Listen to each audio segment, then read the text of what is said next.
Hi YouTube, Mike Beckett here, another episode of Crippled and Kansai, in which I want to be the first person to say Omedeto Tokyo, or Tokyo Omedeto on the Paralympic Games.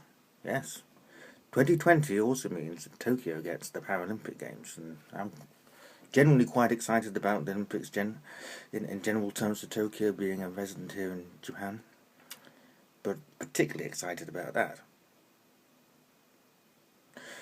I mean, the one thing that does actually worry me is that maybe I'm misremembering it, but with the the London Olympics, I'm sure something about what they would do for the Paralympics was included in their bid, and maybe I'm misremembering it, but I think there was, and I saw nothing equivalent to that in the presentations I saw on NHK.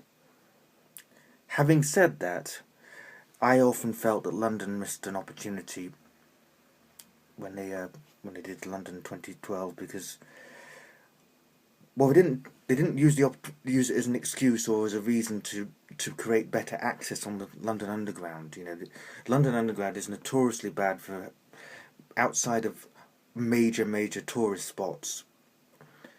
There isn't that great access. For example, if you want to go to St Paul's, yes, leaving St Paul's, the St Paul's station, that's a good place. But actually, beyond King's Cross, apart from little dotted around bits, there's not really that much disability access. And they could have, in London 2012, used that as a reason to try and get better access, but they didn't. But I happen to know that in 2002, when Japan and Korea co-hosted the World Cup football, I believe, that was when a lot of the disability ramps and that sort of thing you get around Tokyo were put in, so that maybe they may use an excuse to do that again this time around. But there's still some problems. I mean, I've said in that article for Disability Now that, yeah, Tokyo is not the worst offender in the world in this regard at all. But there are small little pockets of problems. For example, Shibuya Station and Harajuku Station. Harajuku Station especially, it's very thin, it's very narrow. You couldn't get a wheelchair down the exit, and yet Harajuku Station nearby is Meiji Shrine, and Meiji Shrine is somewhere you'd want to visit.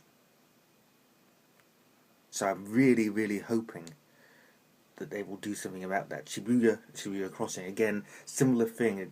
It not only there's only one exit where there's a lift or an elevator, and it goes out the opposite way to the famous sort of looking of Shibuya Crossing, the Hachiko exit. It sort of goes out the opposite way, so you have to go around a bit.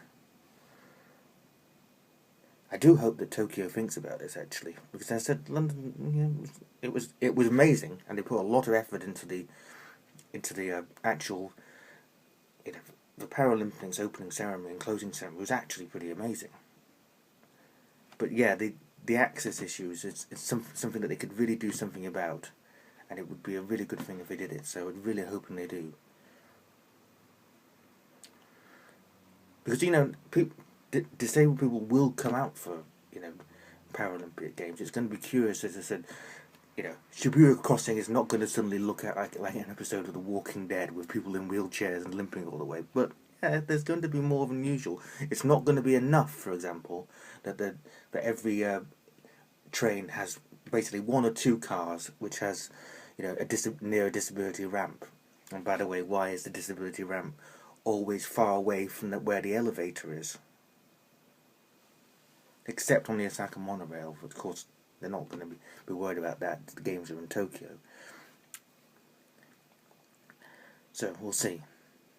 But, as I say, Tokyo Omedeto, congratulations, really excited. And I know it's going to be brilliant. Thank you, bye.